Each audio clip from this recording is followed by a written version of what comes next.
بسم الله الرحمن الرحیم. ټول ناول خو واجد علي صاحب ته مبارکي ورکوم چې پښتو ادب ته یو معیاري کتاب ورکړو. دې نه علاوه خو لکه مطلب دا چې تنقید هم غټ منصب دی او زموږ کار نه ده. بیا چې کله مخکتنې کوي به خو موږ به پلان خپل تاثرات شریک کړو. ما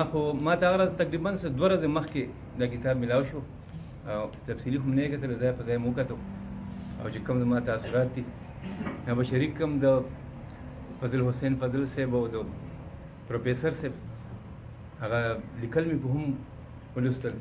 ډېر ښکلي او معیاري لیکلي پې کړي دي. خو زه به صرف دا ووایم چې لکه د واجد صاحب د شعر رنګ پوخ دی او ښه پخه شاعري کړې ده او زما یقین دا دی چې دا پوخوالی چې کوم دی نو ډېر د کړاو نه پس راځي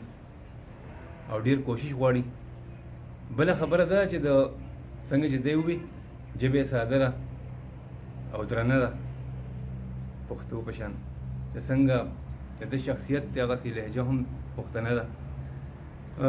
بل چې پکې ما کوم خبره نوټ کړې ده هغه دا ده چې ما اکثر شاعري داسې لیدلې ښه شاعران چې هغوی کوم ردیف استعمالوي د هغوی ردیف چې کوم دی مصرې سره باماني تړون نه لري، خو د دې شاعري داسې دی چې دوی که ردیف استعمال کړی دی ښه ټنګېدلی ردیف نو هغه چې کوم دی نو هغه یې صرف د وزن په خاطر نه دی راوستی بلکې د هغې باماني تړون مصرې سره چې کوم دی نو شته. د لنډو مصرو غزلې هم پکې شته، لکه داسې مصري دي چې لکه 10 چپې یو مصره ده نو هغې کې 6 چپې چې کوم دی ردیف لور کړي دي، خو بیا هم هغه مضمون چې کوم دی ښه کامیابۍ سره استعمال کړی دی د ښکلي انداز سره. او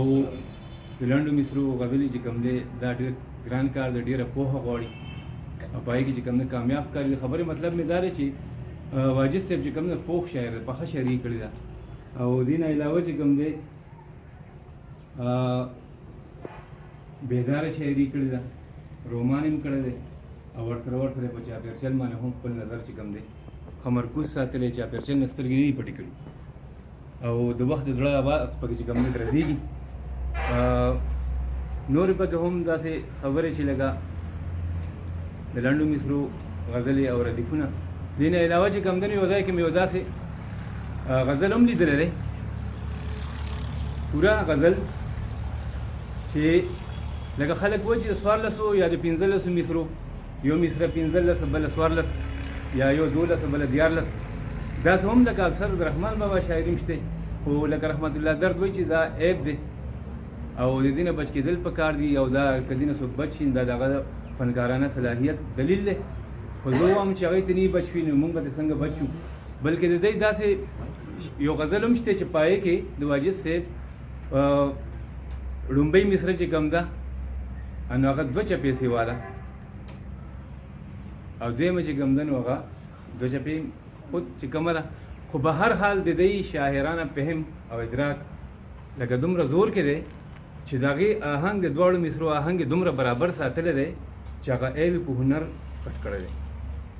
زه وایم چې دا عیب نه دی، یو قسم د هنر به ورته ووایم ځکه چې هغه ټول غزلې په هغه تسلسل کې راوستی دی، دوی ته زه عیب نه وم،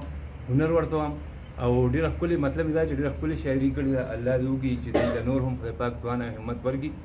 کېدای شي زما دې خبرې سره ډېر اختلاف هم لګو کړي، کېدای هم شي ورسره، خو به هر حال ما خپل تاثرات شریک کړل او ستاسو په اجازه سره صدر صاحب یو 2 کرښې لیکلي دي منظوم نو هغه به ووایم.